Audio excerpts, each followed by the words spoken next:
CNBC आवाज Motilal Oswal studios में आपका स्वागत है। नमस्कार, मैं हूं आपके साथ आशीष चतुर्वेदी और आप देख रहे हैं खिलाड़ी नंबर 1। अब कल एक दिन की छुट्टी से पहले मार्केट में आप देखें तो ठीक ठाक सा एक्शन देखने को मिल रहा है। हालांकि इंडेक्स लेवल पर कोई खास बड़े मूव्स नहीं है। चलिए बड़े विस्तार से आपको समझाता हूं मार्केट में फिलहाल क्या चल रहा है। तेजी है निफ्टी में करीब 50 अंकों की, डे लो से स्लाइट रिकवरी और ऑलमोस्ट दिन के उच्चतम स्तर के आसपास ही है। लेकिन बैंक निफ्टी बेहद फ्लैट है, 35 अंकों की तेजी कोई मायने नहीं रखती। लेकिन दिन में काफ़ी बार आप देख सकते हैं, चार्ट आपकी स्क्रीन पर आ रहा है बड़े अच्छे तरीके से कि लाल और हरे निशान में ऑसिलेट किया है। निफ्टी मिड कैप को देखें तो बढ़िया बढ़त है, रेजिलियंस है। निफ्टी मिड कैप में ब्रेकआउट भी हुआ है, तो इस चीज़ को भी आपको ध्यान में रखना चाहिए। तकरीबन आधे प्रतिशत ऊपर 300 अंकों की तेजी है और स्मॉल कैप आज कंपैरेटिवली कम चल रहे हैं, यानी मिड कैप यहाँ पर आपको आज ट्रेडिंग अपॉर्चुनिटीज़ बढ़िया निकलती हुई नजर आएंगी। अब पूरे मार्केट का जायजा लेते हैं। एनएससी में कितने स्टॉक्स में खरीदारी, कितनों में गिरावट। 1882 स्टॉक्स, 1882 स्टॉक्स ऐसे हैं जहां पर आपको खरीदारी नजर आएगी। 1082 स्टॉक्स ऐसे हैं जहां पर आपको गिरावट देखने को मिल रही है। यानी ओवरऑल मार्केट की ब्रेथ जो इशारा करेगी कंफर्टेबल ज़्यादातर स्टॉक्स में खरीदारी है। अब इसको और थोड़ा सा विस्तार से समझते हैं और एडवांस डिक्लाइन के बाद पूरे सेक्टर की तस्वीर आपकी स्क्रीन पर आएगी। सबसे पहले हम देखेंगे इंडिया विक्स यहाँ पर क्या चल रहा है, क्योंकि जियोपॉलिटिकल टेंशन थोड़ी सी ईज आउट हुई है। ये मार्केट के लिए बढ़िया होता है। 7% नीचे इंडिया विक्स, अब ये 15 के आसपास आ गया। अब 12, 13, 14 ये थोड़ा सा कंफर्टेबल जोन बन जाता है। कैपिटल मार्केट इंडेक्स में गिरावट है। डिफेंस एज अ पैक थोड़ी सी तेजी, पीएसयू बैंक्स ऊपर है। फाइनेंशियल्स लेकिन थोड़े से ड्रैग कर रहे हैं। बैंक निफ्टी की बात हमने ऑलरेडी कर ली। और इस तस्वीर में आज का स्टार सेक्टर अगर आपको आइडेंटिफाई करना है ना, तो सिर्फ और सिर्फ अनडिस्प्यूटेड निफ्टी मेटल है, जहां पर आप 2.5% तक के गेंस देख रहे हैं। एफएमसीजी ऊपर है, आईटी में थोड़ा सा रिबाउंड है, ऑटो में रफ्तार है। ध्यान रखिएगा महीना खत्म हुआ है तब ऑटो बिक्री के आंकड़े भी आएंगे। एनर्जी की बास्केट थोड़ी सी मिक्स है, क्योंकि ऑयल एंड गैस नीचे है, निफ्टी एनर्जी ऊपर है। रियल्टी पर बढ़िया रिपोर्ट्स हैं, 1% की तेजी, और फार्मा है बेहद फ्लैट। अब इससे अंदाजा तो लग ही गया होगा कि टॉप गियर में आपको नजर आ रहे हैं हिंडाल्को, टाटा स्टील, ये ज़्यादा कंट्रीब्यूट कर रहे हैं। आईसीआईसीआई बैंक भी आज तेजी में है। एक्सिस बैंक में भी खरीदारी देखने को मिल रही है। लेकिन कुछ खबरों के बीच एचडीएफसी बैंक ये नीचे है। आईटीसी ये एक्चुअली एक्स डिविडेंड हुआ है, इसका असर है। ओएनजीसी नतीजे, खबरों का असर, कोल इंडिया, ओएफएस के बाद अब यहाँ पर आप देखें तो थोड़ा सा दबाव है। बैंक निफ्टी में समझ ही गए होंगे कि एचडीएफसी बैंक दबाव बना रहा है। फेडरल बैंक ये फ्लैट है। अकेले एचडीएफसी बैंक 230 अंकों का ड्रैग दे रहा है निफ्टी बैंक में, लेकिन उसको काफ़ी हद तक ऑफसेट करने का प्रयास कर रहा है आईसीआईसीआई बैंक 150 अंकों की तेजी के साथ। एक्सिस बैंक है, ICICI, state bank of India, bank of Baroda, ये ठीक ठाक तकरीबन 265 अंकों का पॉजिटिव कंट्रीब्यूशन दे रहे हैं। तो इसी के चलते क्योंकि एचडीएफसी बैंक ट्रैक कर रहा है, आईसीआईसीआई बैंक सपोर्ट कर रहा है, निफ्टी बैंक है बेहद फ्लैट। लेकिन ये हफ्ता बड़ा इंटरेस्टिंग रहा। कल हम आपके साथ पूरी तरीके से जुड़ नहीं पाए थे, लेकिन हमारे जो तीनों खिलाड़ियों ना, इन्होंने पूरे दिन बड़ी मेहनत करके अच्छे स्टॉक्स को आइडेंटिफाई किया, अपने पोर्टफोलियो में शामिल किया। शो में करिए स्वागत। सबसे पहले हमारे साथ जुड़ रहे हैं प्रूडेंट कॉर्पोरेट के प्रदीप होचंदानी, कोटक सिक्योरिटीज के अमोल आठवले और मेरे असेट शेर खान के मुतु सेल्वराज एम। आप तीनों को नमस्कार, शो में है स्वागत। कल है छुट्टी, इससे पहले आज करेंगे पूरी तैयारी।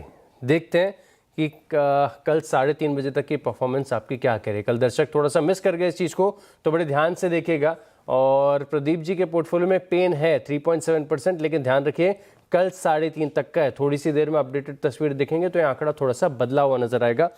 अमोल आठवले ने अपने पोर्टफोलियो के रिस्क मैनेजमेंट पर जोर दिया है। नुकसान नहीं है, लेकिन गेन्स भी नहीं बन पा रहे हैं।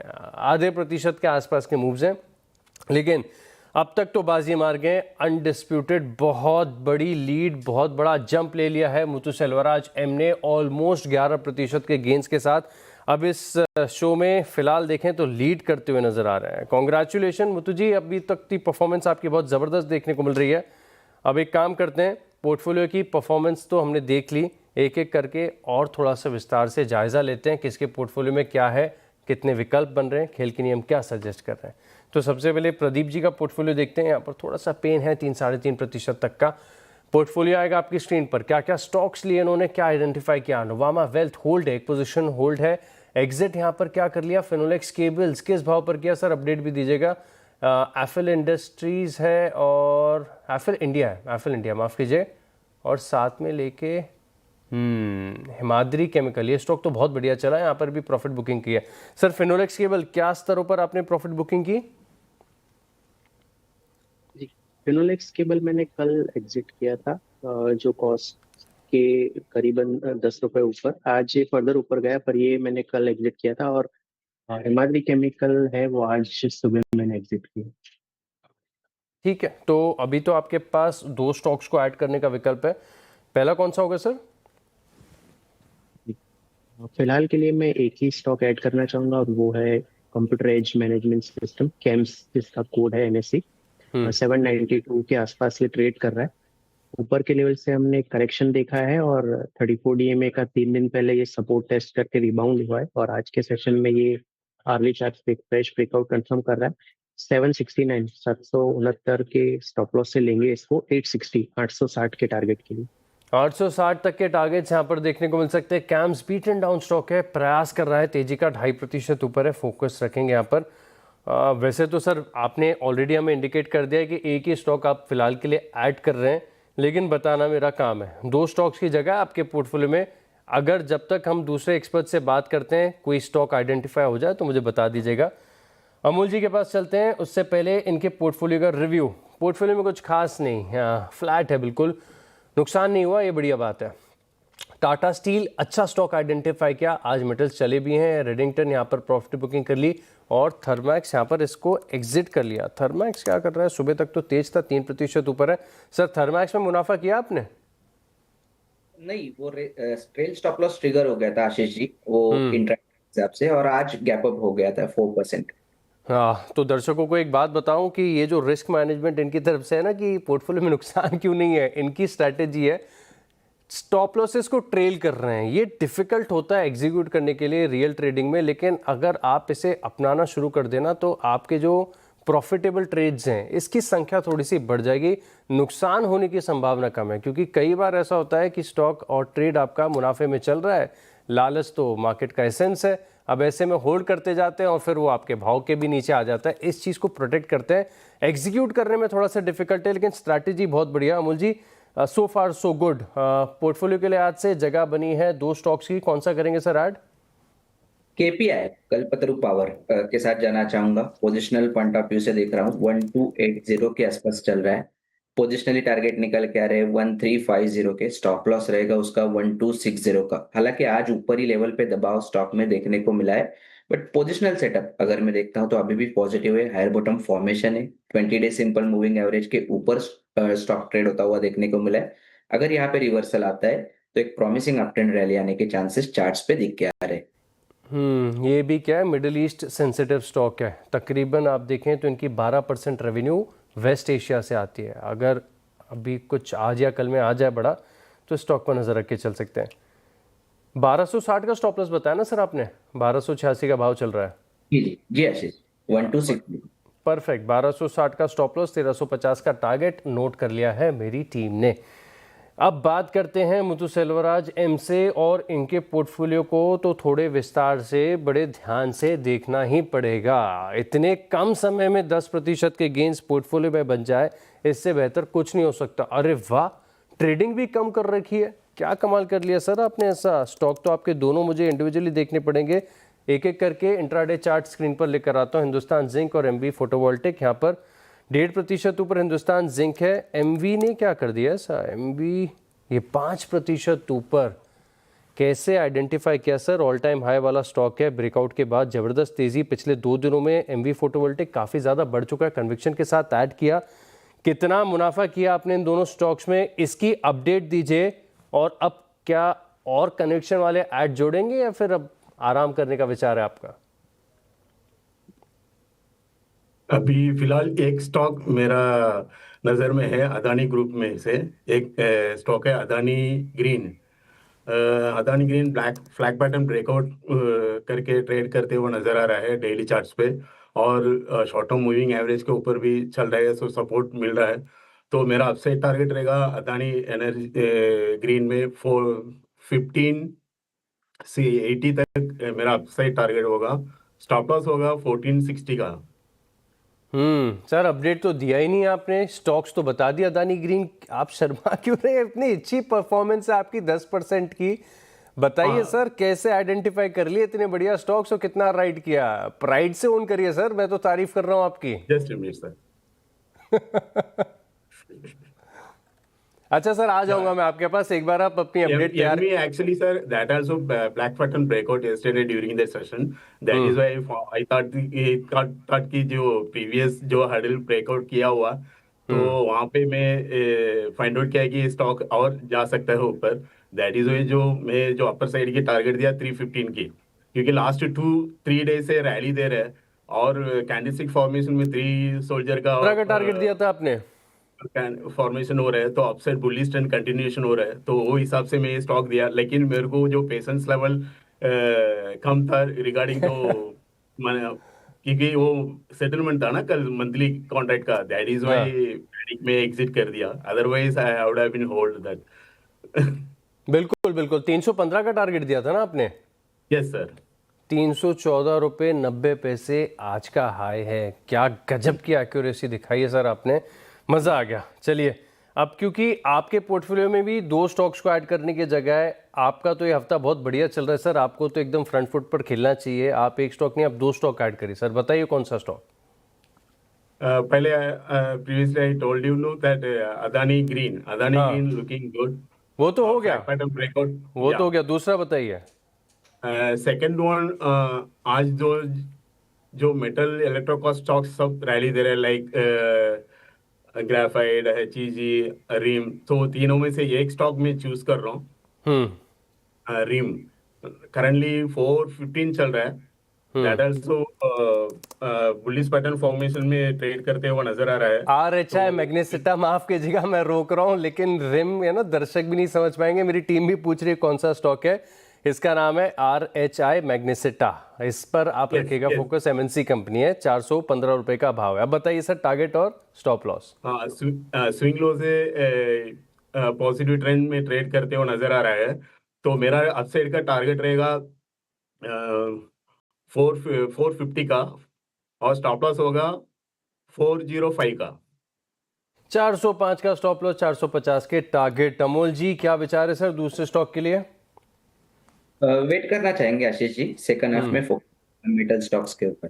चलिए, तो विकल्प चुना है वेट एंड वॉच का। प्रदीप जी आपको क्या करना है, स्टॉक ऐड करेंगे या फिर वेट करेंगे? थोड़ा सा वेट करेंगे आशीष जी, कंफर्मेशन का। ठीक है, चलिए एक काम कर रहा हूँ, मैं ब्रेक तक रुक रहा हूँ। अगर आप दोनों में से कोई स्टॉक आइडेंटिफाई कर दें तो मुझे बता देना। छोटे से ब्रेक के लिए रुक रहे हैं और ब्रेक के बाद हम बात करेंगे। आज टायर स्पेस में बहुत ज़बरदस्त रफ्तार देखने को मिल रही है और जेके टायर के नतीजे और ग्रोथ आउटलुक पर बात करने के लिए हमारे साथ जुड़ेंगे कंपनी के CFO संजीव अग्रवाल, बस एक छोटे से ब्रेक के बाद। आपका स्वागत है और अब बात करते हैं Q4 नतीजों पर जेके टायर के मैनेजमेंट से। कंपनी की आय में 12% और मुनाफे में 80% की बढ़त देखने को मिली है। एबिटा में भी देखें तो 48% की ग्रोथ रही है। नतीजे और ग्रोथ आउटलुक पर बात करने के लिए हमारे साथ जुड़ रहे हैं कंपनी के CFO Sanjeev Agarwal. Sir show में स्वागत है आपका, नमस्कार। और बहुत ही स्ट्रॉन्ग नंबर्स में देख रहा हूँ काफ़ी पैरामीटर्स पर, इनफैक्ट पूरा FY26 देखें बहुत बढ़िया रहा। Q4 में तो मुनाफा 83% बढ़ गया। क्या खास रहा सर इस क्वार्टर में? कल ये जो साल रहा हमारे लिए 2026, अगर हम एनालाइज करें तो GST reforms and taxation reform से पहले एंड टैक्सेशन रिफॉर्म्स के बाद ये 2 हिस्सों में डिवाइड करना चाहिए। जो ग्रोथ थी सेक्टर में, ऑटो सेक्टर में, वो काफी हद तक म्यूटेड थी बिफोर द GST रिफॉर्म्स, और GST रिफॉर्म्स के बाद suddenly there was a big jump across segments. So that has led to good growth in the second half of the financial year, और उसी के नतीजे से ओवरऑल अच्छी हमारी ग्रोथ हुई है। इनफैक्ट नंबर अगर देखें तो 11% की डबल डिजिट ग्रोथ हमने रजिस्टर की है कंपनी की पूरे साल में, एंड Q4 भी काफी अच्छा रहा है, एंड दिस हैज, ये भी OEM की ग्रोथ और रिप्लेसमेंट मार्केट, दोनों मार्केट्स में काफी अच्छी ग्रोथ रही है। ग्रोथ तो काफ़ी बढ़िया देखने को मिली है। इनफैक्ट दर्शकों को बता दूं कि जो इंडिया बिजनेस की वॉल्यूम है इसमें तो 21% का इजाफा देखने को मिला। अब सर बड़ा सवाल ये है कि Q4 के नतीजे, वॉल्यूम्स बहुत बढ़िया आ गए, क्या आगे आने वाले क्वार्टर्स में इतनी बढ़िया परफॉर्मेंस सस्टेनेबल है? तो हमें लगता है कि ग्रोथ मोमेंटम अभी सभी सेगमेंट्स में कंटिन्यू करेगा FY27 में, और काफी अच्छी ग्रोथ हमें देखने को मिल रही है इवन अभी तक का जो फर्स्ट क्वार्टर है। तो this momentum will continue, is likely to continue. Input cost across industries बढ़ा है, ऐसा नहीं टायर में, सभी इंडस्ट्रीज में हम देख रहे हैं कि थोड़ा बहुत तो बढ़ा ही है। अब ऐसे में ज़्यादा चैलेंजिंग क्या लग रहा है, क्योंकि कंपोनेंट्स या तो कार्बन ब्लैक है, क्रूड डेरिवेटिव्स हैं, या फिर नेचुरल रबर है? क्या स्थिति है सर फिलहाल? देखिए, काफी वेस्ट एशिया क्राइसिस के कारण से काफी रॉ मटेरियल प्राइसेस में इंक्रीज हुआ है। 18 से 20% का रॉ मटेरियल प्राइसेस में इंक्रीज हुआ है, एंड जो कि हमें फर्स्ट क्वार्टर में देखने को मिलेगा। इसका इम्पैक्ट फर्स्ट क्वार्टर में आएगा, और अगर हम देखें तो इसका इम्पैक्ट सेलिंग प्राइसेस में हमें 12% के करीब का इंक्रीज का वांट है। Basically this gets converted into 12%। तो उसके अगेंस्ट में भी हम लोगों ने 4 से 5% के प्राइसेस ऑलरेडी बढ़ा दिए हैं अपने फाइनल प्रोडक्ट के, और आगे आने वाले समय में भी हम similar kind of price increase लेंगे। तो इम्पैक्ट को हम लोग कोशिश कर रहे हैं मिनिमाइज करने का, क्योंकि डिमांड ग्रोथ मोमेंटम काफी अच्छा है, आगे आने वाले टाइम में डिमांड अच्छी है। तो हमें लगता है कि हम लोग काफी हद तक इसको पास ऑन कर पाएंगे। कुछ एक इम्पैक्ट तो रहेगा फिर भी, बट हम लोग कोशिश कर रहे हैं कि कितना मिनिमाइज कर सके इम्पैक्ट। बिल्कुल, बहुत बहुत धन्यवाद सर आपका हमारे साथ जुड़ने के लिए और विस्तार से चर्चा हमारे साथ करने के लिए। चलिए इसी के साथ रुकते हैं, छोटी सी ब्रेक ले, और ब्रेक के बाद देखेंगे तीनों एक्सपर्ट्स का रिपोर्ट कार्ड। जी के पोर्टफोलियो में 2 स्टॉक्स, नोवामा वेल्थ और कैम्स, यहाँ पर एक ही स्पेस पर ज़्यादा एलोकेशन हो गया है, ध्यान रखेंगे। स्टॉक्स तो दोनों बढ़िया ही कर रहे हैं। चलिए अब इसी के साथ अमूल जी के पोर्टफोलियो में देखिए, टाटा स्टील है 3% के मैसिव गेंस, बहुत शानदार। कल्पतरू प्रोजेक्ट्स ये थोड़ा सा नीचे आया है, फोकस रहेगा यहाँ पर भी। वहीं आप मुथु सेल्वराज एम के पोर्टफोलियो में देखें तो अदानी ग्रीन ये फ्लैट चल रहा है, लेकिन RHIM ये तकरीबन 1% के मूव्स दिखा रहा है। फाइनल रिपोर्ट कार्ड, अभी तक की अपडेटेड परफॉर्मेंस आपकी स्क्रीन पर। मुथु सेल्वराज एम के गेंस हो गए मैग्नीफाई, और 11.5% के गेंस यहाँ पर आपको नजर आएंगे। अमोल आठवले के पोर्टफोलियो में भी टर्न अराउंड है, तकरीबन 3% की तेजी आपको नजर आ रही है, और प्रदीप जी स्थिर हैं, अपने पूरे घाटे को रिकवर किया है। अब फिलहाल के लिए तो सिर्फ 0.3% के गेंस यहाँ पर देखने को मिल रहे हैं। आप तीनों एक्सपर्ट्स का बहुत बहुत धन्यवाद हमारे साथ जुड़ने के लिए और ये ट्रेड्स हमारे साथ शेयर करने के लिए। और इसी के साथ खिलाड़ी नंबर 1 में इतना ही, लेकिन आप बने रहेंगे CNBC आवाज के साथ। नमस्कार।